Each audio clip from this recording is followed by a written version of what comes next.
Halo teman-teman, kembali lagi bersama saya Prasetyo dengan NIP D1A020092. Saya merupakan mahasiswa semester 3 Program Studi Agroekoteknologi Fakultas Pertanian Universitas Jambi. Saya berasal dari kelas C. Pada kesempatan kali ini saya mendapatkan tugas dari Ibu dosen Dr. Insinyur Made Deviani Duaja MN.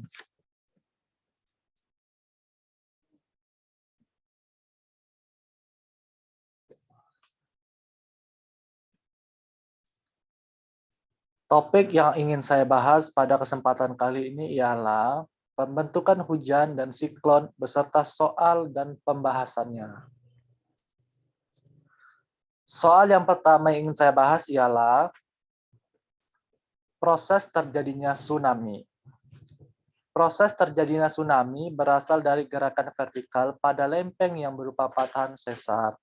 Patahan tersebut menyebabkan dasar laut naik atau turun secara tiba-tiba atau dalam fase ini dinamakan gempa bumi.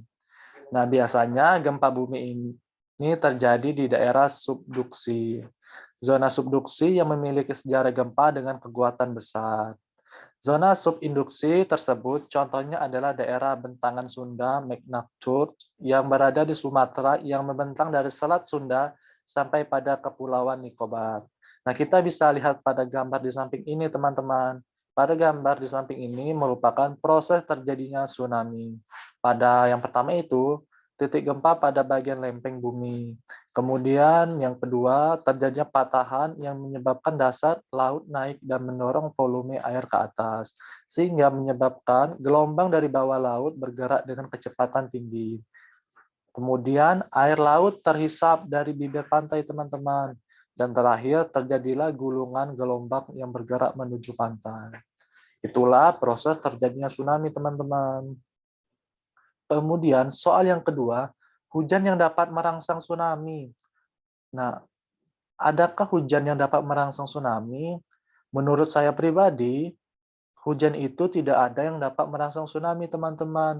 Dikarenakan apapun jenis hujannya, mau itu hujan salju, hujan air, seperti biasanya. Dan walaupun hujan itu berminggu-minggu atau berbulan-bulan, itu tidak akan merangsang tsunami, melainkan hanya mendatangkan banjir, teman-teman. Namun, tsunami ini dapat dipicu oleh gangguan pada dasar laut yang menyebabkan perpindahan sejumlah besar air. Pemicu paling umumnya ialah gempa bumi, teman-teman, yang mengakibatkan sekitar 80-90% dari seluruh tsunami. Gempa yang paling berpotensi menimbulkan tsunami adalah gempa yang terjadi pada zona penunjaman atau daerah pertemuan dua lempeng yang membenamkan salah satu lempeng tersebut, teman-teman. Jadi, intinya hujan itu tidak dapat merangsang tsunami, teman-teman. Kemudian soal yang nomor 3 ialah hubungan tsunami dengan hujan. Nah, apakah teman-teman berpikir adakah hubungan tsunami dengan hujan? Kalau saya pribadi, pasti ada, teman-teman, bahwa Badan Meteorologi, Klimatologi, dan Geofisika menjelaskan fenomena awan arcus dan awan tsunami. Ini biasa terjadi pada musim peralihan atau pancaroba, dan musim hujan mulai September hingga Februari. Musim pancaroba yang kerap memunculkan awan yang bentuknya menyerupai gulungan ombak tsunami ini terjadi pada bulan September, Oktober, dan November, teman-teman. Sementara awan tsunami yang terjadi di musim penghujan pada Desember, Januari, dan Februari. Awan tsunami ini merupakan istilah populer yang digunakan masyarakat untuk menyebut fenomena awan arkus, teman-teman, dikarenakan bentuknya yang menyerupai gulungan gelombang tsunami. Awan tsunami atau awan arkus adalah tipe awan cumuloniform yang memiliki itu ketinggian rendah dari permukaan, teman-teman. Sehingga tsunami dengan hujan itu saling berhubungan, teman-teman. Karena awannya itu baik arkus terbentuk gulungan maupun arkus datar merupakan peringatan akan adanya hujan badai. Kemudian soal yang nomor 4, adakah pengaruh rumah kaca terhadap bumi? Nah, tentu kita berpikir rumah kaca itu berpengaruh tidak terhadap bumi yang kita tinggali ini, teman-teman. Sebenarnya efek rumah kaca atau greenhouse effect diartikan sebagai naik suhu bumi. Naiknya suhu bumi disebabkan oleh terperangkatnya sinar matahari atau gelombang panjang atau inframerah, teman-teman, oleh gas rumah kaca. Nah, gas rumah kaca ini yang berada di lapisan troposfer, yang merupakan lapisan atmosfer yang berada di permukaan bumi sampai radius 10 km ke angkasa. Naik suhu ini dapat menyebabkan terjadinya pemanasan global, teman-teman. Secara total, 29% energi matahari akan dipantulkan oleh atmosfer. 20% diserap oleh gas-gas atmosfer, teman-teman. Dan hanya 51% yang sampai di permukaan bumi. Gas-gas rumah kaca ini dapat menyebabkan efek rumah kaca adalah CO2. Seberapa besar kontribusi dari masing-masing gas rumah kaca tergantung kepada lama waktunya tinggal gas rumah kaca di atmosfer dan besar nilainya tersebut, teman-teman. Kemudian soal nomor 5 ialah, adakah pengaruh gelombang panjang atau pendek dan hubungannya dengan tsunami, teman-teman? Nah, pengaruh dari gelombang panjang atau pendek ini terhadap tsunami ialah sebagai berikut, teman-teman. Sebenarnya fenomena gelombang tsunami tentu saja meninggalkan dampak pada lingkungan, teman-teman. Baik terhadap lingkungan laut itu sendiri maupun lingkungan atmosfernya, teman-teman. Dampak tsunami terhadap lingkungan laut dapat berpengaruh kepada lingkungan pesisir, teman-teman, yang termasuk pula perubahan kondisi oceanografis selama penjalaran ke pesisir. Sedangkan dampak tsunami terhadap lingkungan atmosfer melibatkan interaksi laut dengan udara, teman-teman. Lantas, adakah hubungannya gelombang panjang dan pendek dengan tsunami, teman-teman? Sebenarnya gelombang panjang itu biasanya disebut dengan gelombang laut, teman-teman. Gelombang laut secara umum terbagi menjadi dua, yaitu gelombang pendek dan gelombang panjang, teman-teman. Pengelompokan gelombang tersebut didasarkan oleh rasio antara panjang gelombang dengan kedalaman air. Apabila rasio lebih dari satu, maka gelombang tersebut dikatakan sebagai gelombang panjang, teman-teman. Namun jika rasio tidak lebih dari satu, maka gelombang tersebut digolongkan sebagai gelombang pendek, teman-teman. Contoh dari gelombang pendek ini adalah gelombang yang disebabkan kapal, teman-teman. Sedangkan gelombang panjang biasanya itu pasang surut dan juga gelombang tsunami, teman-teman. Nah, ini merupakan rumus dari gelombang panjang dan gelombang pendek, teman-teman. Kemudian soal yang nomor 6 ialah proses perubahan siklon ke daratan, teman-teman. Nah, sebenarnya siklon itu dapat sampai ke daratan atau tidak ya, teman-teman? Jadi sini saya akan menjelaskan bahwanya suatu peristiwa yang pernah terjadi yaitu siklon tropis Roja yang sampai ke daratan, teman-teman. Siklon tropis Roja yang menerjang wilayah Nusa Tenggara Timur. Siklon ini merupakan yang paling kuat dibandingkan dengan siklon-siklon sebelumnya, teman-teman. Ini terjadi karena salah satu dampak naiknya suhu maka air laut di wilayah perairan NTT dan sekitarnya yang tercatat sudah mencapai 30 derajat Celcius yang seharusnya itu 26 derajat Celcius, teman-teman. Jadi suhu muka laut yang semakin hangat di wilayah Samudra Hindia, kemudian suhu udara di atmosfer meningkat dan kelembapan dan tekanan udara menjadi naik, teman-teman. Akibatnya terjadi aliran air, angin karena sifatnya siklonik, teman-teman. Artinya ada pusat kemudian dikelilingi oleh suhu udara yang lebih dingin, maka terjadilah aliran massa udara atau angin yang sifatnya siklon. Nih, teman-teman. Kemudian soal nomor 7 ialah apa sih itu laut, lautan, dan samudra? Nah, di sini saya akan menjelaskan. Menurut Kamus Besar Bahasa Indonesia, laut itu ialah kumpulan air asin dalam jumlah banyak dan luas yang menggenangi dan membagi daratan menjadi benua dan pulau. Singkatnya, laut adalah sebuah perairan asin besar yang dikelilingi secara menyeluruh atau sebagian oleh daratan. Sedangkan lautan ialah sekumpulan air asin yang sangat luas sekali. Laut yang ukuran sangat luas, yang merupakan himpunan air asin yang sifatnya sambung menyambung meliputi suatu permukaan bumi. Sedangkan samudra ialah bentangan air asin yang menutupi cekungan yang sangat luas. Kumpulan laut yang terpisahkan oleh benua antar pulau besar serta memiliki massa air sekitar 70% dari bumi. Kemudian kita lanjut lagi ini, teman-teman. Ada sih siklon yang terjadi di Indonesia. Nah, jadi di sini saya sudah membuat tabel bahwa dari tahun 2003 sampai tahun 2021 telah terjadi berbagai jenis siklon yang terjadi di Indonesia. Contohnya pada tahun 2003 terjadi siklon Jana. Siklon Jana ini terjadi pada tanggal 10 Desember sampai 12 Desember dengan kecepatan angin 155 km per jam. Wah, kalau kecepatan anginnya seperti itu, ini sangat berbahaya sekali. Namun, di sini tidak ada korban meninggal. Area terdampaknya itu wilayah perairan Kepulauan Mentawai, Sumatera Barat, dan Bengkulu, teman-teman. Kemudian ada pada tahun 2004, siklon Fai namanya, tahun 2004 lagi Raymond namanya, 2006 Floyd, siklon Floyd, kemudian sampai 2009 ini, teman-teman.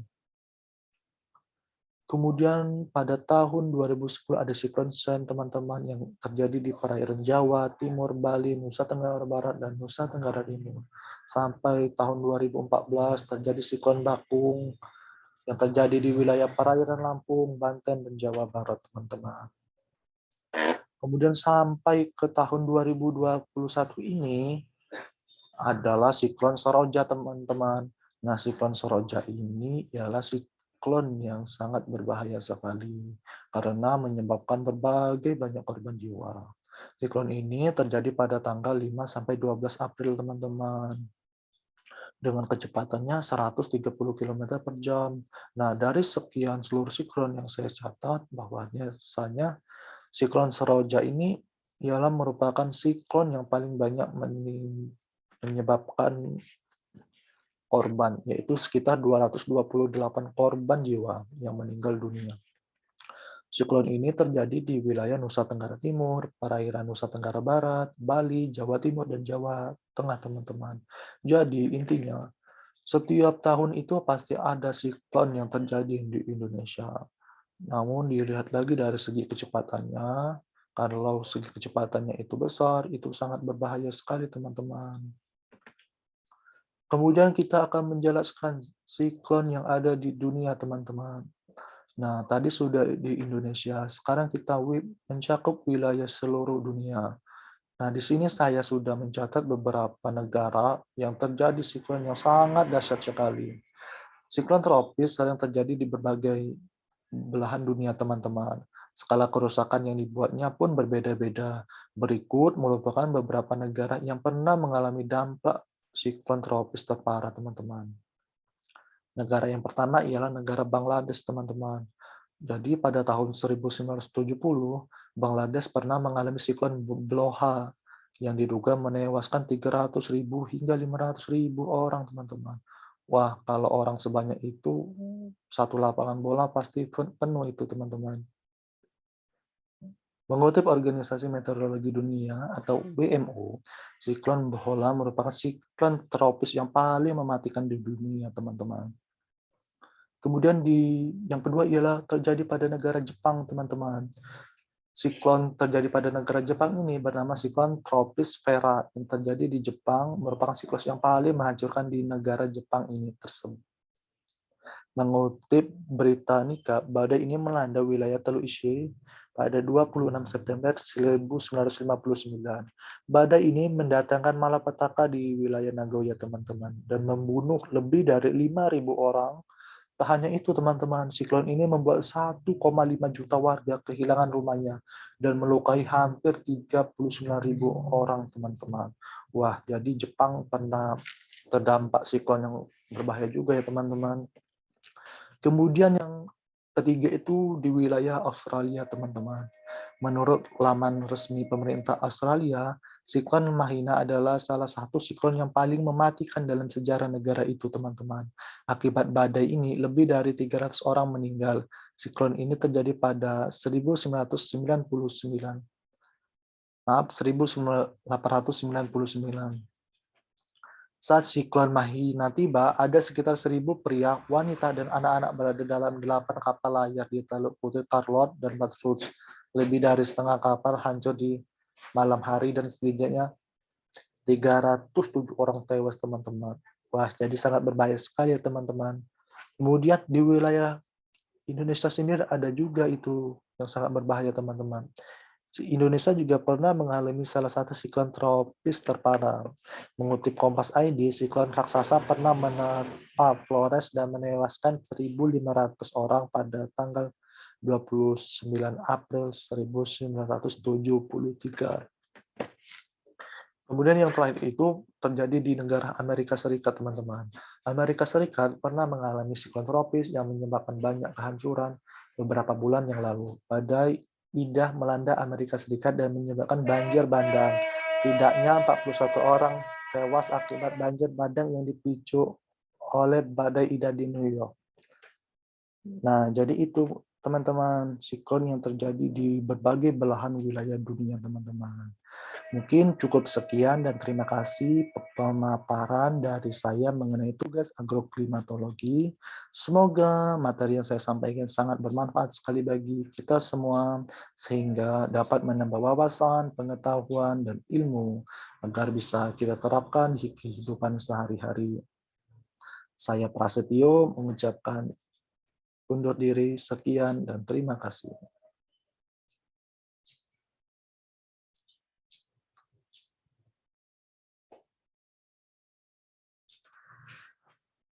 Ini mana matiin?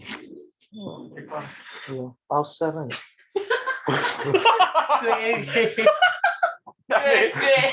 Aku penasaran serius, penasaran. Jauh tadi kan. Wah, sudah lah nih kata kan. Cok, kowe aneh kok maco.